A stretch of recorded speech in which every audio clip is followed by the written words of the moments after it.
Bloodthirsty Murder. The Hunt of the Vampire. Chicago, Illinois. Chapter 1. Dark beginnings in Chicago. The skyline of Chicago shimmered in the twilight, with buildings casting long shadows that ebbed and flowed like the waves of Lake Michigan. In one such shadow, nestled between two ancient skyscrapers, was an unassuming brownstone building. It was here that sTerror called home. Inside, the decor was a paradox. Centuries-old paintings hung on modern walls, illuminated by contemporary lighting. The scent of age, of antiques, and of history permeated every corner, but one could also detect a hint of something metallic, a bit coppery, blood. sTerror, a lithe figure with raven-black hair and pale alabaster skin, stood by her window, observing the busy streets below. Mortals, all hurrying about their ephemeral lives, oblivious to the predators in their midst. Her crimson eyes tracked a young man, lost in the world of his headphones, bobbing his head to a tune only he could hear. Her fangs tingled with anticipation. It had been days since her last feed, and the hunger was beginning to gnaw at her insides. But sTerror wasn't just any vampire. She was meticulous, selective. Every feed was a performance, every drop of blood a cherished elixir. But as she observed the dance of mortals below, a whispered rumor reached her ears, a rumor that had circulated through the dark alleys and the underground chambers of the city. There was a hunter in town, one with a reputation of being relentless and meticulous, just like her. Shaking off the unease, sTerror focused on her immediate need: hunger. Slipping into a black cloak that billowed behind her, she descended from her apartment, blending seamlessly into the throng of nightgoers. As the city's neon lights painted the streets, sTerror's senses heightened. She could hear heartbeats from a mile away, each one sounding a unique melody to her ravenous ears. It was the song of life, calling to her. She followed one such rhythm to a dimly lit alley where the young man from earlier was taking a shortcut.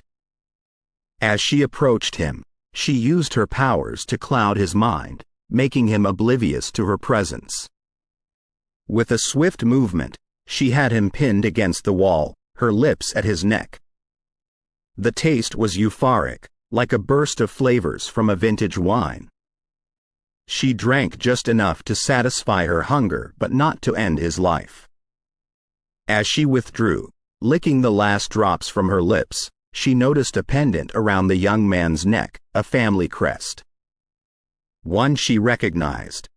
It was the insignia of the famed Delacroix family, rumored to have spawned the most dedicated line of vampire hunters. She gazed at the unconscious young man, a chill of realization running down her spine. Had she just fed on a relative, perhaps even the offspring, of her rumored adversary? Suddenly, every shadow seemed a potential threat, every whisper a warning. sTerror retreated into the night, her hunger sated but her mind alight with worry. The hunter was more than just a rumor. And if the Delacroix were involved, her days of hunting in peace were numbered. As she neared her apartment, an odd sensation washed over her, like a sixth sense warning her of danger. She stepped inside cautiously, her eyes darting around to ensure no uninvited guests lurked in the dark corners. She was alone, but the feeling of unease lingered. As she locked her doors and drew her curtains tight, the weight of the city's secrets pressed down on her. Chicago, with its bright lights and towering skyscrapers, was about to become a battleground.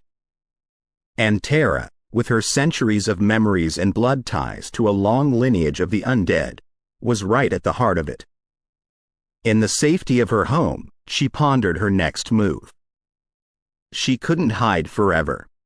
She needed allies, information, and most of all, she needed to be prepared. The game of cat and mouse had begun, and Chicago's dark beginnings were only a glimpse into the storm that loomed ahead.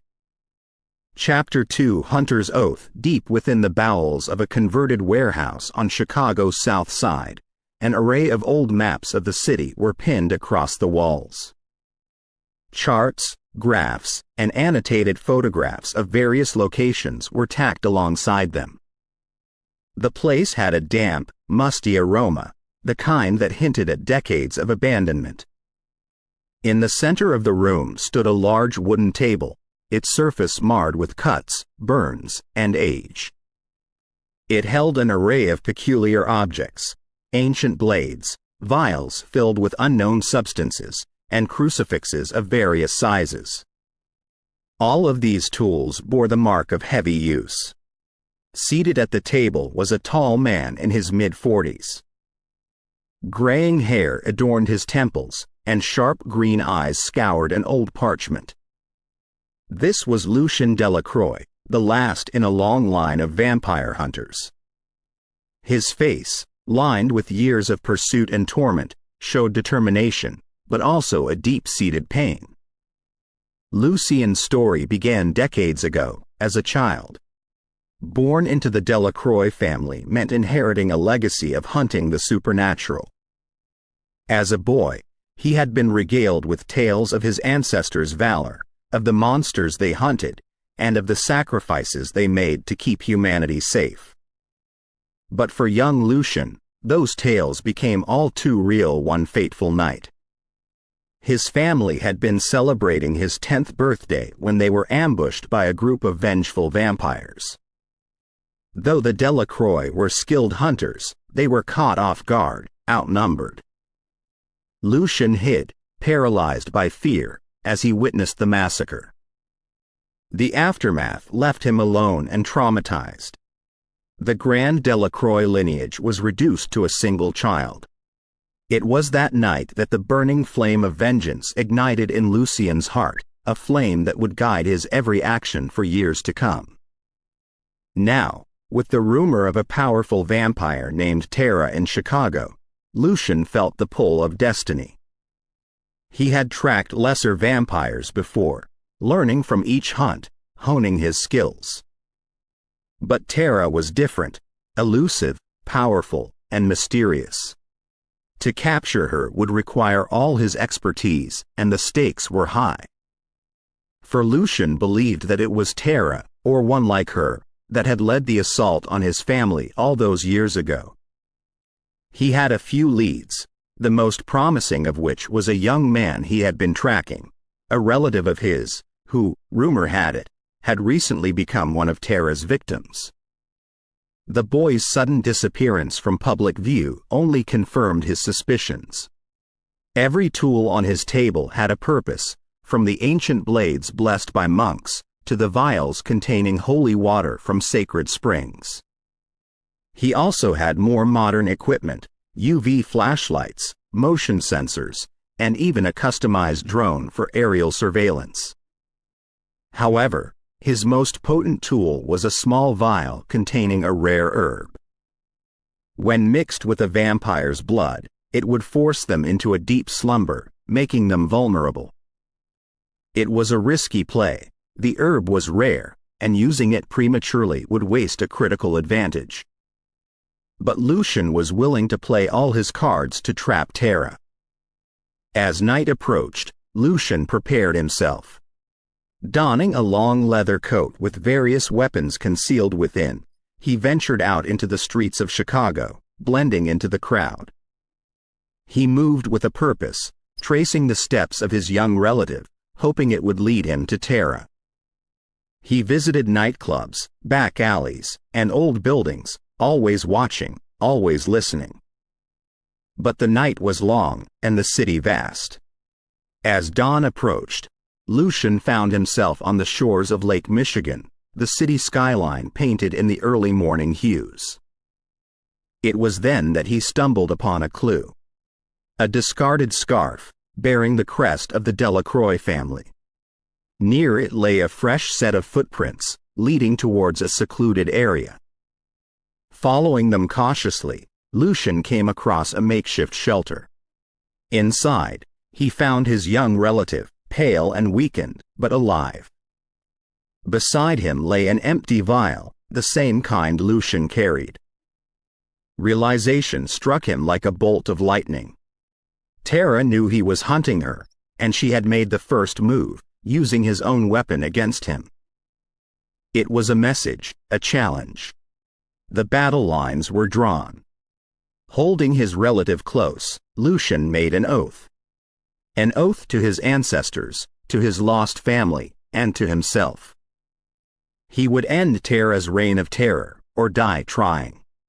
The game of shadows, of cat and mouse through the heart of Chicago, had truly begun. And Lucien Delacroix was all in. Chapter 3 First encounter. The city was alive with its nightly symphony, the distant blare of sirens, the low hum of traffic, the muffled voices of nightlife. To the average person, these sounds blended into white noise. But to Tara, every footstep and every heartbeat was distinct, echoing in her acute senses. Tonight, though, she felt something else, a persistent gaze, a shadow that trailed her movements. The sensation was familiar, hearkening back to centuries past when hunters would chase her through ancient forests and along cobblestone streets. But this shadow was different. More tenacious. More personal. Walking past a line of bars on the Magnificent Mile, she paused. Her reflection, captured in a window pane, showed a face of unearthly beauty. But her eyes, once vibrant, were clouded with unease. Her instincts screamed at her. Danger. The pulsating beat of a nearby club drew her in, its thumping bass providing a temporary refuge from her pursuer. The interior was a frenzy of lights, music, and motion. People danced, laughed, lost in their momentary joys. But as she melded with the crowd, the sensation of being watched intensified. She scanned the room, her eyes adapting to the dark. And there, at the bar, nursing a drink and his gaze fixed on her, was Lucien Delacroix. Their eyes locked. Time seemed to freeze. For Tara, it was a face from a past she couldn't recall, a memory buried in the depths of her immortal existence. But the recognition was unmistakable. She reacted instantly. Using her supernatural agility, she weaved through the crowd, dodging and evading. But Lucien was on her trail, his hunter's instincts sharp. Their chase was a dizzying dance, up staircases, through kitchens, down corridors. Outside, Tara made a dash for an alleyway, her form a blur against the backdrop of Chicago's skyline. Lucien, relentless, followed her every move, his years of training evident in his speed and precision. The chase was intense, with Tara using every ounce of her power to elude capture. She summoned shadows to obscure Lucien's vision, sent gusts of wind to divert his path, and even manipulated the emotions of passers-by to create diversions. But Lucien had tools of his own. He unleashed UV beams to weaken Tara and utilized relics that disrupted her powers. It was a clash of old-world lore and modern-day tactics. As they raced over a bridge spanning the Chicago River, Tara felt her strength wane.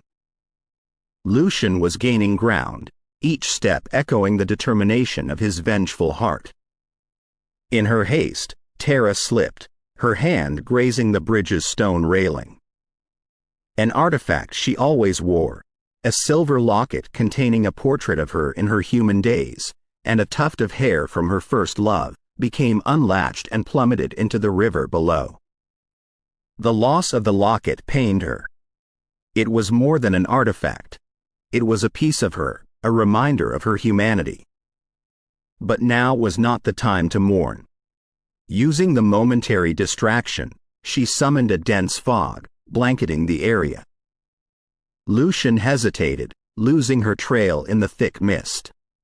By the time it lifted, Tara was gone.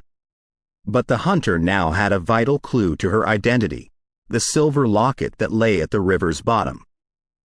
As Tara retreated to the safety of her brownstone, she realized that this was only the beginning. Lucien Delacroix wasn't just another hunter. He was a force to be reckoned with, and their game of cat and mouse had dire consequences. She caressed the empty space on her neck where the locket once lay.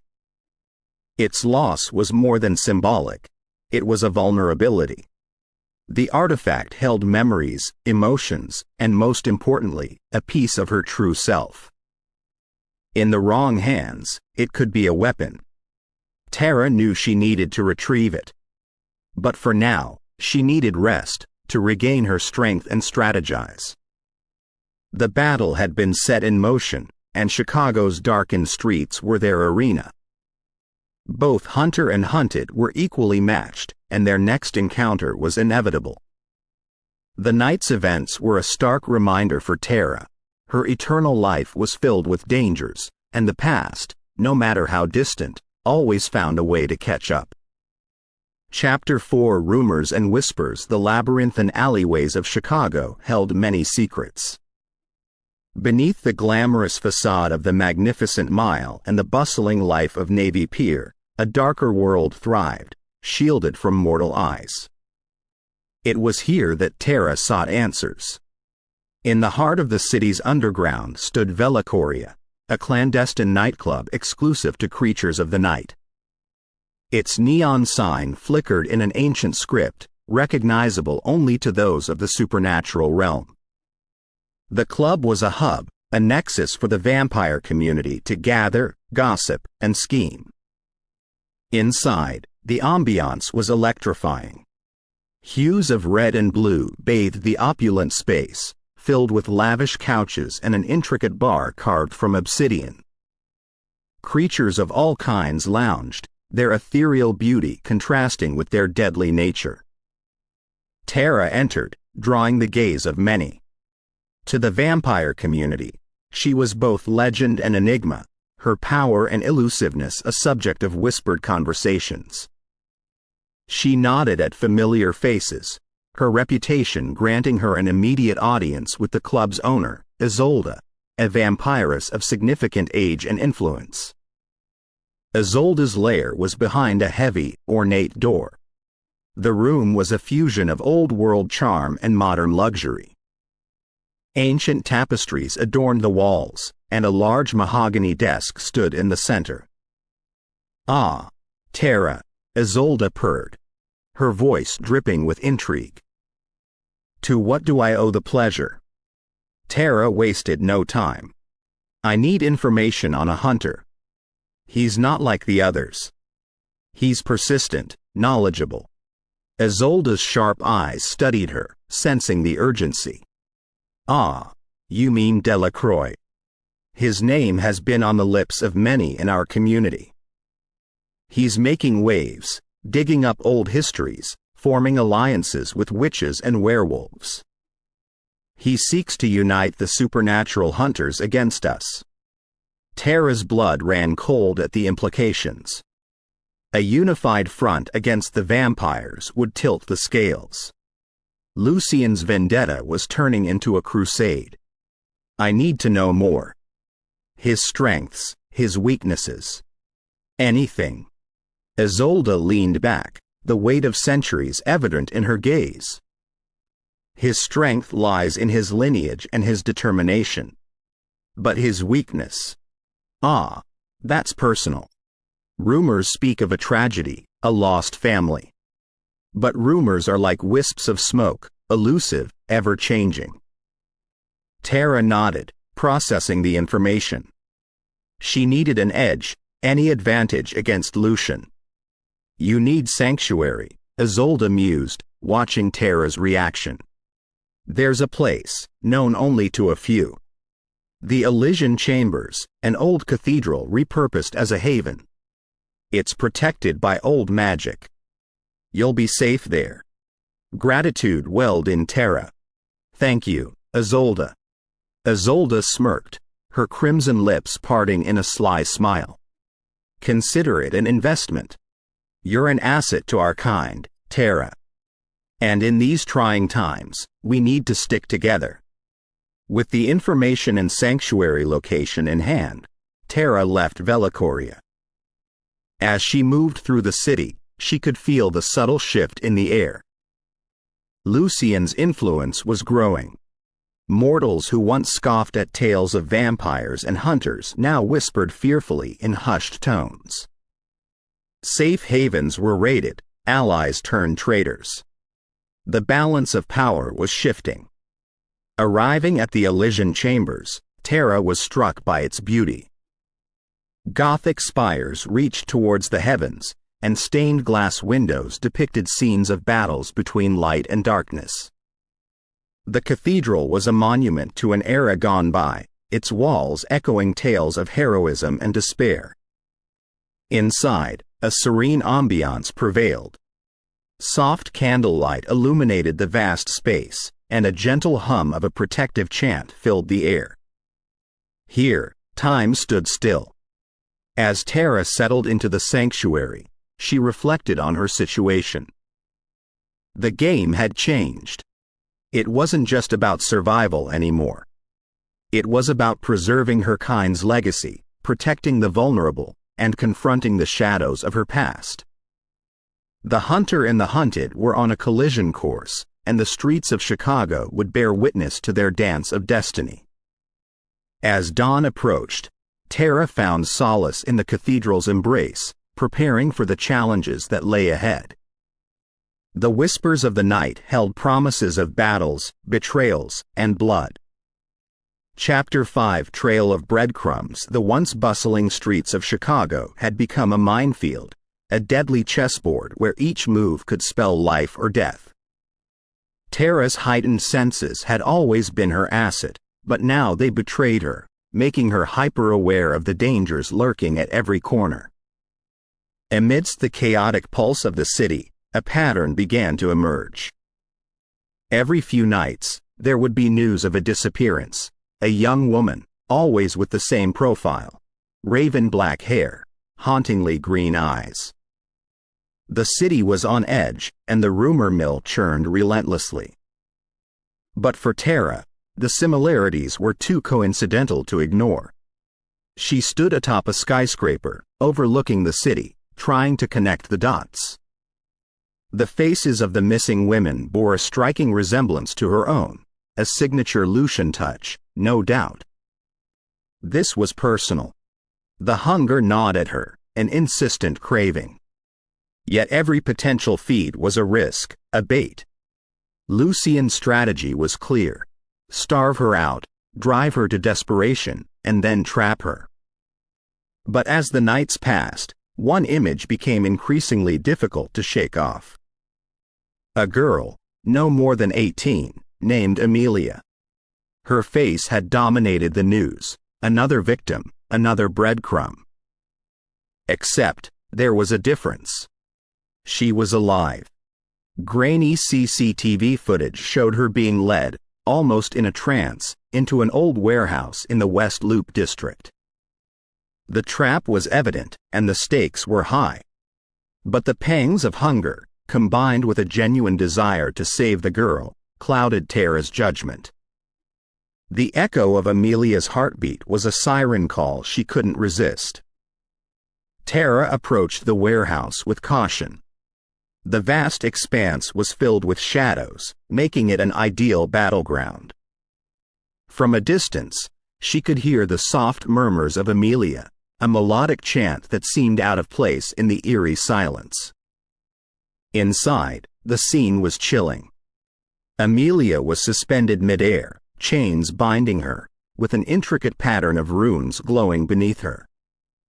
The symbols were familiar, of old magic, binding and suppressing Amelia's will. Around her, candles flickered, casting ghostly shadows on the walls. This wasn't just a trap, it was a ritual. Suddenly, the air grew dense, the temperature dropping rapidly. From the shadows emerged Lucian, his demeanor calm, yet his eyes betraying a hint of madness. "Tara," he greeted, the word dripping with malevolence. "So kind of you to join us." The atmosphere was thick with tension, a potent cocktail of hatred, fear, and desperation. But Tara's focus was unwavering. She had to free Amelia. Lucian circled Tara, like a predator sizing up its prey. You think you can save her? This ritual is ancient, binding her life force to yours. Feed on her, and you'll be consumed by the very magic you fear. Tara's heart raced. Lucian's plan was diabolical, using her hunger against her, turning her savior instincts into her downfall. But Tara was no novice. Centuries of existence had taught her to be resourceful. She channeled her energy, drawing from the earth, the air, tapping into the very fabric of the universe. The room pulsated with power as she began countering Lucian's spell. Lucian, sensing the shift, lunged at Tara. Their clash was epic, a dance of fury and finesse. While Tara had the raw power, Lucian had the knowledge, each rune and relic a weapon in his arsenal. Amelia's soft murmurs grew louder, her voice intertwining with the energies in the room. She became the epicenter, the fulcrum on which the battle tilted. Tara, drawing on reserves she never knew she had, unleashed a wave of energy that sent Lucian crashing against the far wall. Seizing the moment, she raced to Amelia, her fingers working quickly to unravel the chains and dispel the runes. With Amelia in her arms, Tara made her escape, the night shielding them from prying eyes. Lucian, though temporarily defeated, was far from done. His laughter echoed in the darkness, a promise of encounters to come. Back in the sanctuary of the Elysian Chambers, Amelia, free from Lucian's influence, was a puzzle. Her memories were fragmented, but one thing was clear. She was a pawn in a much larger game. Tara, nursing her wounds, realized that the battle lines had been drawn. Lucian had thrown the gauntlet, and she had no choice but to pick it up. The streets of Chicago were no longer just a hunting ground, they were a war zone. And as dawn broke, casting the first light on a city oblivious to the supernatural warfare in its midst, Tara knew that the coming nights would test her in ways she had never imagined. Chapter 6: Dark Alliances. Deep within the labyrinthine streets of Chicago's Undercity, a secretive, sprawling underground world known only to the supernatural, stood the Blood Court. This was where the ancient vampire factions convened, debated, and, at times, conspired. Tara's visit wasn't a casual one. She sought assistance from an old confidant, Victor, one of the ancient vampire lords who held considerable influence among the factions. The dimly lit hallways echoed with whispers of the past, each shadow revealing centuries-old secrets.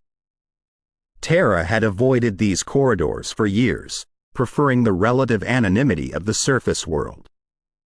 But with Lucian's ever-increasing threat, she had little choice. Victor's chamber was grand, adorned with Gothic tapestries and artifacts from bygone eras. As Tara entered, she found him in conversation with several shadowy figures, members of the Blood Council. Tara, Victor's voice was smooth as velvet, but the slight narrowing of his eyes betrayed his surprise. To what do I owe this unexpected pleasure? She wasted no time, recounting her encounters with Lucian, the ritual with Amelia, and her growing concerns about the hunter's intentions. The council listened intently. Their expressions remained inscrutable, but Tara could sense the undercurrents of unease. Lucian's brazen acts were not just a threat to her, but to the very fabric of the supernatural world. Victor, after a moment of contemplation, dismissed the council members. It appears, dear Tara, that you've stepped on the tail of a particularly venomous snake. She exhaled, her tension palpable. I need your help, Victor. He moved closer, his eyes piercing into hers. What you ask is not simple. The politics of our world are delicate. Aligning with you openly would draw unwanted attention, perhaps even ignite old rivalries. Tara gritted her teeth. So you'd leave me to fend for myself? Against Lucian? Victor's laugh was cold. Not quite. I will assist you, but discreetly. And in return. Name your price, Tara interrupted, desperation edging her voice. Victor's smile widened. Information. Amelia, the girl from the ritual. She's no ordinary human. Find out what she knows, what Lucian wanted with her. Tara nodded, sensing there was more to this bargain than met the eye. But she was running out of options. Over the next few days, Victor provided Tara with tools, potions, and relics, ancient artifacts that could counter Lucian's magic. But as the days turned to nights, Tara began to feel an unease. The Undercity's whispers grew louder, tales of a new alliance forming, of a power shift in the Blood Court. One evening, as Tara prepared to leave the Undercity, she overheard hushed conversations between two council members. Lucian's name was mentioned, followed by Victor's. Pieces began to fall into place. Victor's hesitance to help, his keen interest in Amelia. Was it possible that he had a hand in Lucian's machinations? Her worst fears were confirmed when she stumbled upon a secret chamber deep within Victor's quarters. Maps of Chicago, intertwined with intricate magical sigils, were spread across the room. At the center was a large crystal orb, pulsating with dark energy. And within it, images of Lucian and Victor, shaking hands, forging a dark alliance. The revelation was a blow. Victor's betrayal cut deep, but it also clarified the larger picture. This wasn't just about her. It was a power play, with Chicago as the chessboard. Heart racing, Tara retraced her steps, ensuring she left no trace of her discovery. She had to leave the Undercity, warn Amelia, and prepare for the storm that was inevitably coming. Emerging from the underground, the cold Chicago air hit her face, serving as a bitter reminder of the treacheries that lay beneath. The city lights shimmered in the distance, oblivious to the shadows that threatened to engulf them. With every ally now a potential enemy and the lines between friend and foe blurred, Tara realized that the battle for Chicago was just beginning. And in this deadly game, she was both the hunter and the hunted.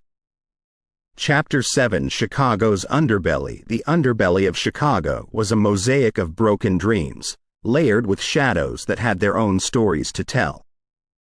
Alleys whispered of illicit dealings, while abandoned warehouses stood as silent sentinels to long-forgotten industries.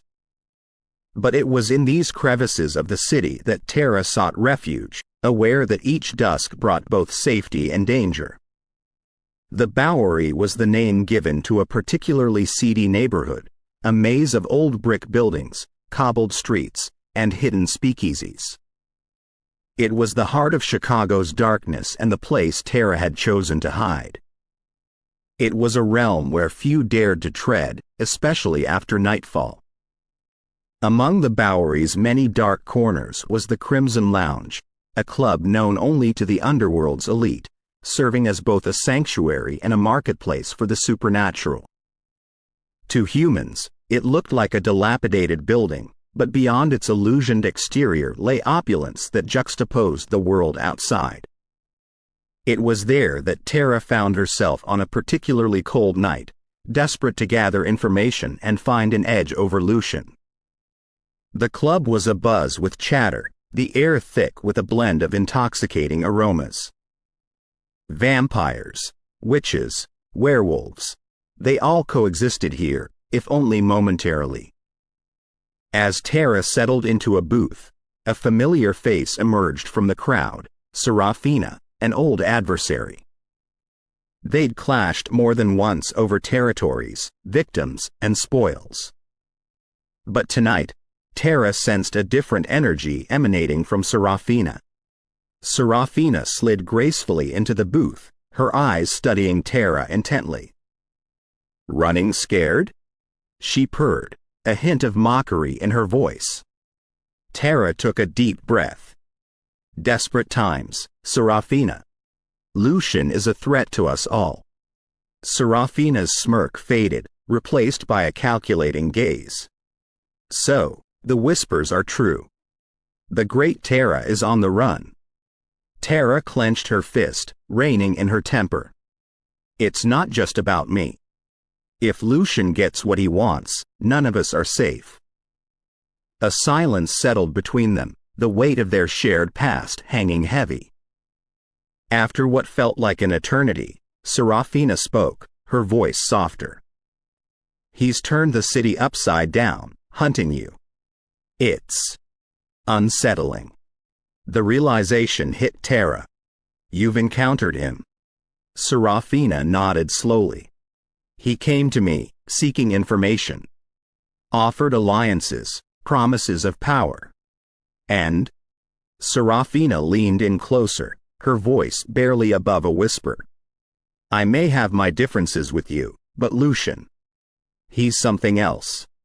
Darker, more dangerous. We may be enemies, Tara, but we're of the same world. Lucian threatens that world." Tara saw her opportunity. "Help me. Together, we can stop him." Serafina chuckled softly. "An alliance between us?" The city would tremble. Their conversation continued deep into the night, strategies forming, alliances forged. As dawn approached, Tara left the Crimson Lounge with a renewed sense of purpose and an unexpected ally by her side. But as she stepped into the Bowery's winding streets, she knew that the real battle was just beginning. Lucian's shadow loomed large, casting doubt and danger at every turn. And as the line between friend and foe continued to blur, Tara realized that in Chicago's underbelly, trust was a luxury she might not be able to afford. Chapter 8: The Midnight Masquerade. The Grand Plaza Hotel, with its imposing Gothic architecture and aura of opulence, was the chosen venue for the Midnight Masquerade. An annual event, it was a magnet for all of Chicago's supernaturals. A truce existed for this one night, making it the one event where vampires, werewolves, witches, and more mingled without bloodshed. The ballroom shimmered with hues of deep blue and gold, chandeliers casting prismatic shards of light across attendees. Masks hid faces, but the room was thick with power. The thrumming energy was palpable, and whispers of intrigue filled every corner.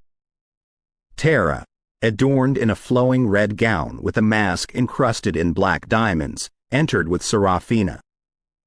Their recent alliance was the talk of the underworld. As they descended the staircase, eyes turned to them, some with admiration, others with a hint of envy. The night was progressing with an intoxicating blend of dance, music, and whispered negotiations when Tara felt it, a cold, familiar prickle on the nape of her neck. Lucian was here. She scanned the room, searching for a face that didn't belong, a presence that was out of place. It was then that she locked eyes with a masked man dressed entirely in black. His stare was unwavering, predatory. It was him. The orchestra's music took on a sinister edge as their confrontation became inevitable.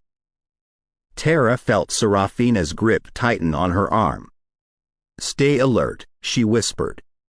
"This is neither the time nor the place." Lucian began navigating the crowd, moving toward Tara with deliberate steps. His mask concealed most of his face, but the menace in his eyes was clear. The room's atmosphere shifted perceptibly. Dances slowed, conversations halted. The predator and his prey were center stage. "Did you think you could hide from me, even among your own kind?" Lucian's voice, though soft, carried easily in the now silent ballroom. "We aren't hiding," Tara retorted. "Perhaps you're the one out of place here." The tension was nearly palpable. Supernaturals on all sides watched, waiting for the spark that would ignite chaos. And then, as if on cue, a loud crash echoed through the room. One of the chandeliers had plummeted, creating a barrier between Tara and Lucian. A witch's doing, Tara thought, but whose?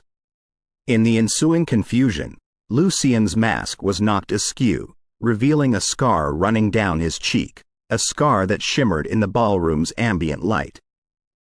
It was a mark known to few, a scar left by an ancient weapon that could harm even the most formidable supernaturals. Serafina leaned in, her voice a whisper of urgency. "That scar. It's from the dagger of desolation. If it has scarred him, it can kill him." Tara nodded, storing the information away. Lucian, realizing his vulnerability had been exposed, retreated into the shadows. The masquerade resumed, albeit with a subdued atmosphere, but Tara's mind raced. Lucian was not invincible. She now had a sliver of hope, a possible way to end this relentless pursuit. As dawn approached and the ball concluded, Tara and Serafina slipped away, their minds aligned with a singular purpose, to find the dagger of desolation. The game had changed, and for the first time in what felt like an eternity, Tara felt the odds shifting in her favor. Chapter 9, Chasing Shadows. The Chicago night sky was painted with the neon glow of signs and billboards. The muted sounds of a city that never truly sleeps murmured like a restless beast. In the dim alleyways, silhouettes moved like wraiths, fading in and out of the misty ambience. Tara's senses were heightened. She could hear the distant hum of traffic, the soft murmurs of late-night pedestrians, even the flutter of a moth's wings. But what she was attuned to most was the determined footsteps echoing not too far behind her. Lucian was relentless. She darted through the maze-like streets, her form blending seamlessly with the night. At moments, she'd scale walls with inhuman agility, leaping across rooftops, a shadow among shadows. As she weaved through a narrow alley, an old memory surfaced, an ancestral memory imprinted in her very DNA. She saw a vast, ancient city, illuminated by torches. A young woman, with features strikingly similar to Tara's, stood at the heart of a temple. The reverence in the eyes of those around her was palpable. She was powerful, worshipped, and her name was Lilith. The vision was disrupted by a sharp sting on Tara's calf. Glancing down, she noticed a thin dart embedded in her skin. Panic coursed through her veins. Lucian had never resorted to such extreme measures before. Poison? A tranquilizer?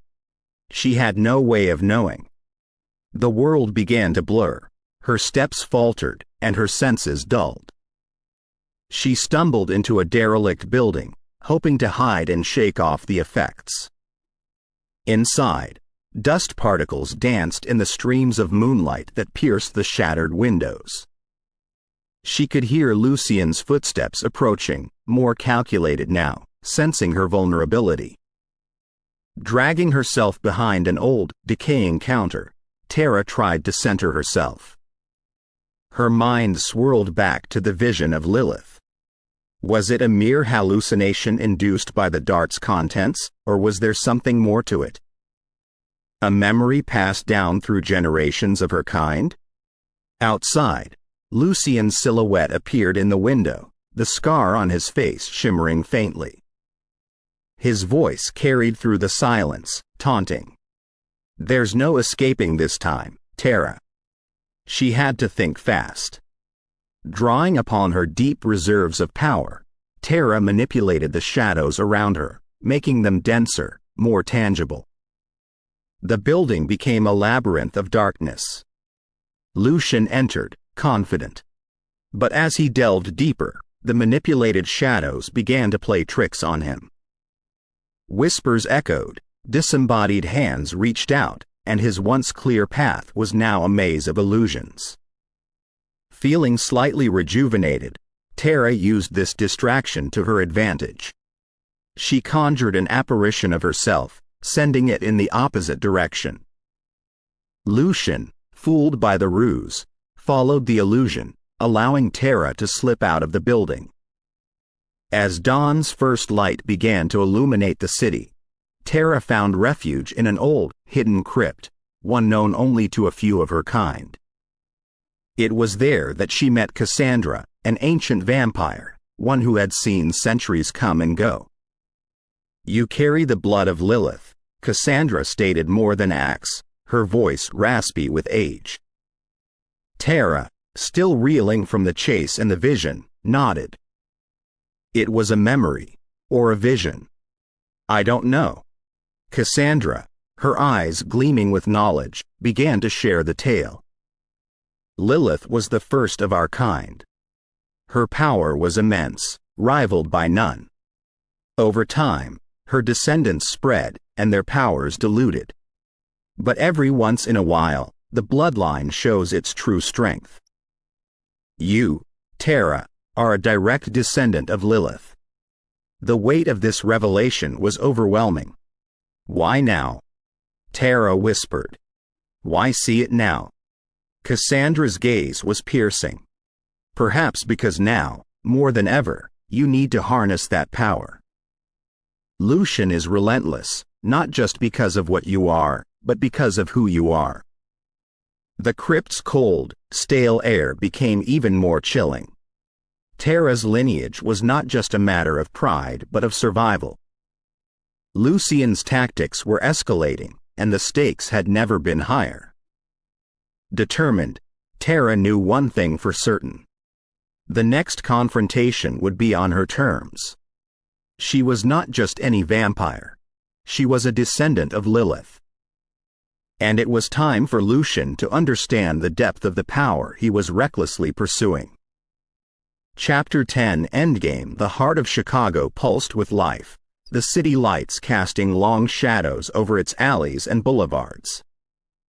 But in the supernatural underbelly, a tense stillness reigned. Whispers spread like wildfire. Tonight would be the night of reckoning. Tara, with the weight of her lineage pressing heavily upon her, stood atop one of Chicago's oldest buildings.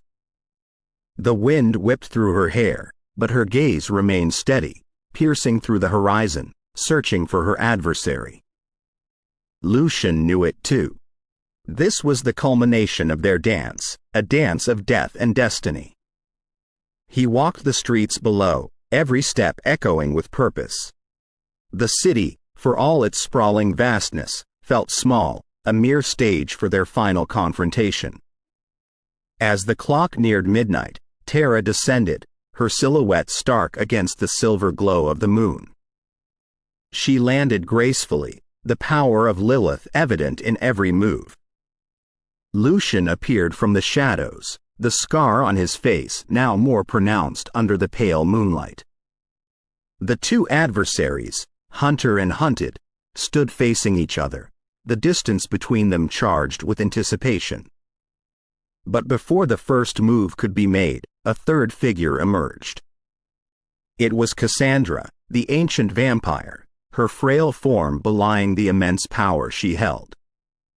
"This ends tonight," she declared, her voice echoing with an age-old authority. Tara, although surprised by the sudden appearance, felt an odd relief.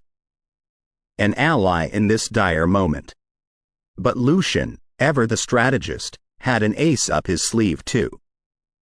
From the darkness, figures emerged, members of a long-forgotten order dedicated to eradicating the vampire menace. The stage was set.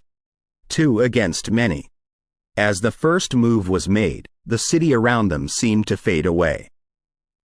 Buildings and streets became mere blurs as the two sides clashed. Tara, with her newly discovered power, moved with a deadly grace. Every attack from Lucian's order was met with a counter, every move anticipated.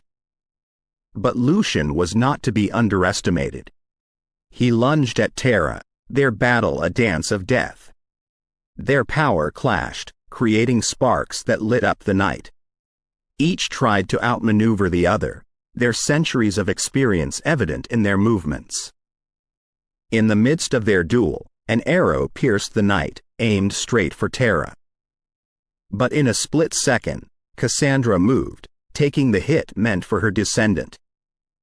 She crumpled to the ground, her life force ebbing away. The sacrifice was the turning point. The battlefield shifted in Terra's favor. With a primal scream, she unleashed the full extent of her power, a force that had been dormant for centuries. The members of Lucian's order were thrown back, their defenses shattered. Lucian, sensing the tide turning, became even more desperate. In a last-ditch effort, he lunged at Terra with a dagger forged from the blood of her ancestors. But Terra, with her heightened senses, caught the glint of the blade and deflected it. With a swift move, she disarmed Lucian, leaving him defenseless. But instead of delivering the final blow, Terra, with tears in her eyes, looked at the fallen Cassandra and then back at Lucian. "This ends now," she declared. "Leave Chicago and never return. Pursue me, and I won't hold back." Lucian, beaten and broken, nodded. With one last glance, he retreated, disappearing into the shadows from whence he came. The night was won, but at a great cost. Chicago's supernatural scene would never be the same. The sacrifice of an ancient power had changed the balance, and Terra, with the legacy of Lilith coursing through her veins, was now its undisputed leader. As dawn broke, casting the city in a golden hue, Terra stood solemn, the weight of her new role evident. But she was not alone. The supernatural beings of Chicago rallied around her, a beacon of hope in a world filled with darkness. The endgame had been played, but a new chapter was just beginning. We hope you have enjoyed our storytelling offering tonight. Please be sure to subscribe and turn on notifications to be alerted of future weekly additions to our collections. Paranormal Untold Stories.